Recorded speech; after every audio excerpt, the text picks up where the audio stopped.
Always we use the pharmacopoeia, we use the monographs, we use USP, that is United States Pharmacopeia.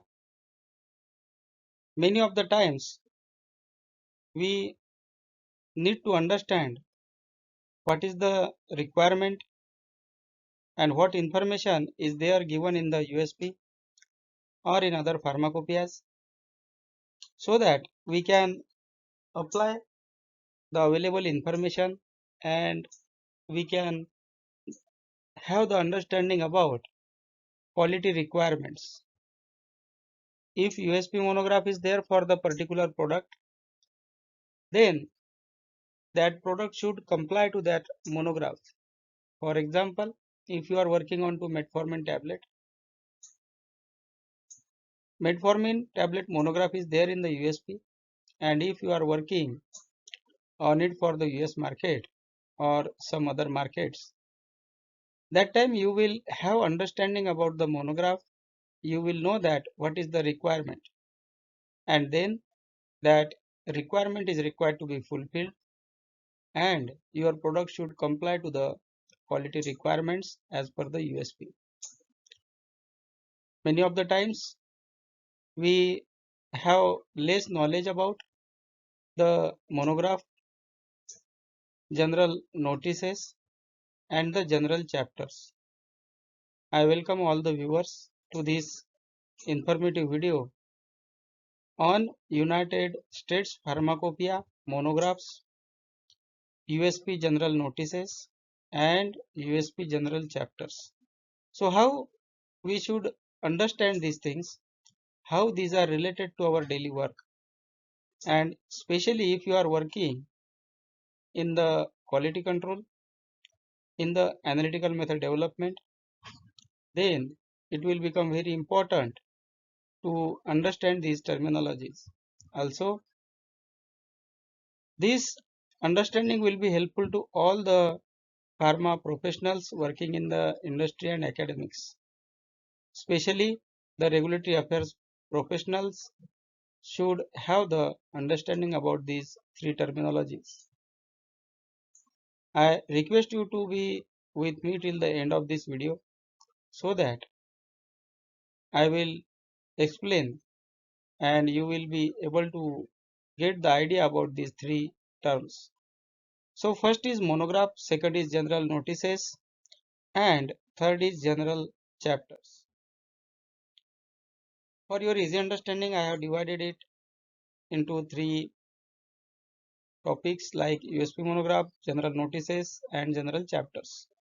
So by definition, the USP monograph is an official standard for a specific drug substance, dosage form or excipient.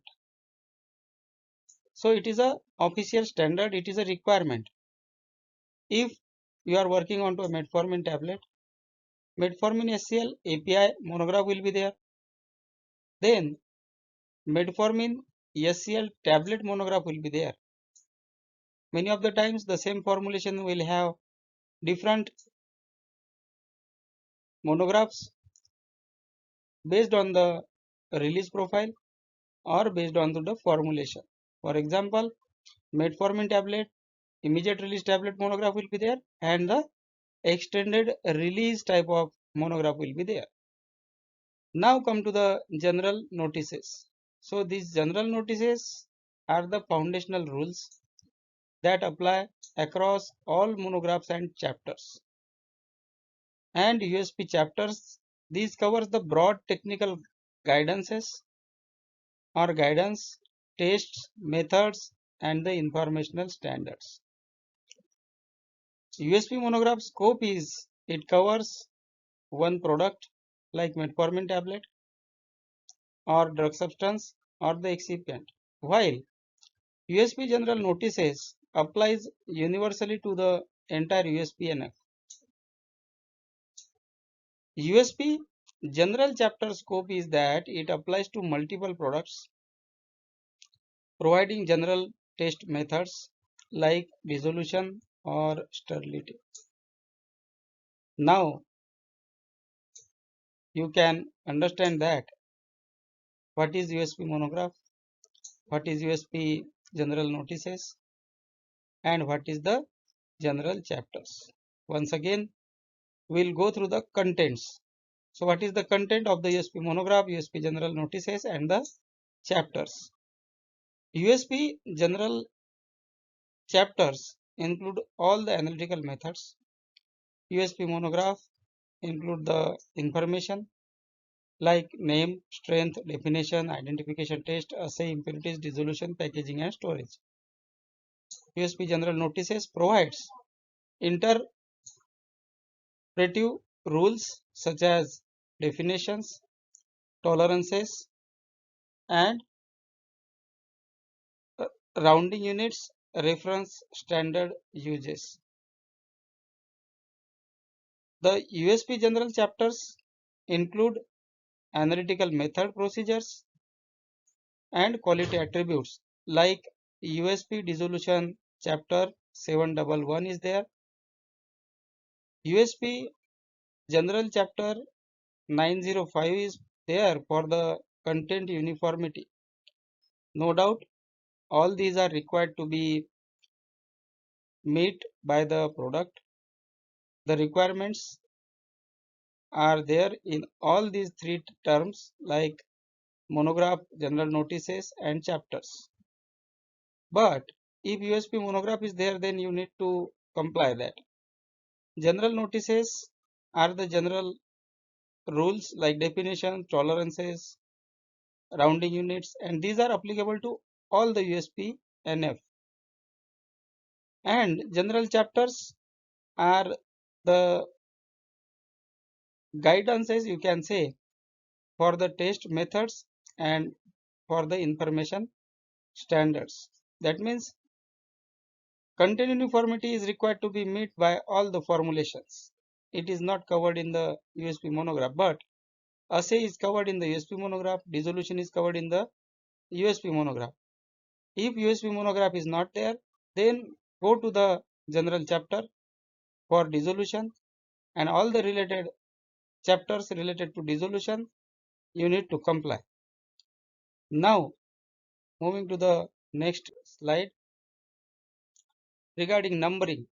USP monograph are not numbered, they are having the product name as title. USP general notices have no numbering, but USP general chapters have the numberings. These are numbered like 1 to 999. If the monograph number is below 999 or 1000, you can say it is mandatory. If its number is 1000 or above 1000, it is for the informational guidance only. USP monograph authority, it is legally enforceable for the product. USP general chapters are the legally binding and always apply. USP general chapters mandatory if the number is below 1000 and it is informational if its number is above 1000. Example of USP monograph, metformin hydrochloride tablets.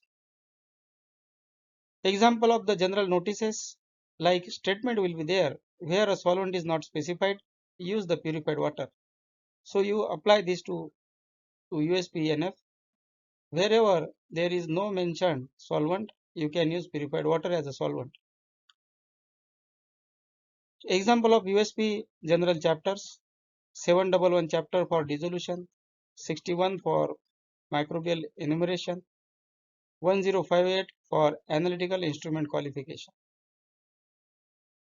Now here you relate the thing like USP chapter 711 number for dissolution is mandatory, microbial enumeration chapter 61 is mandatory, and analytical instrument qualification is for the information and you need to apply it. Once again, we will check for the terms monograph, it is product specific and quality standards are required to meet.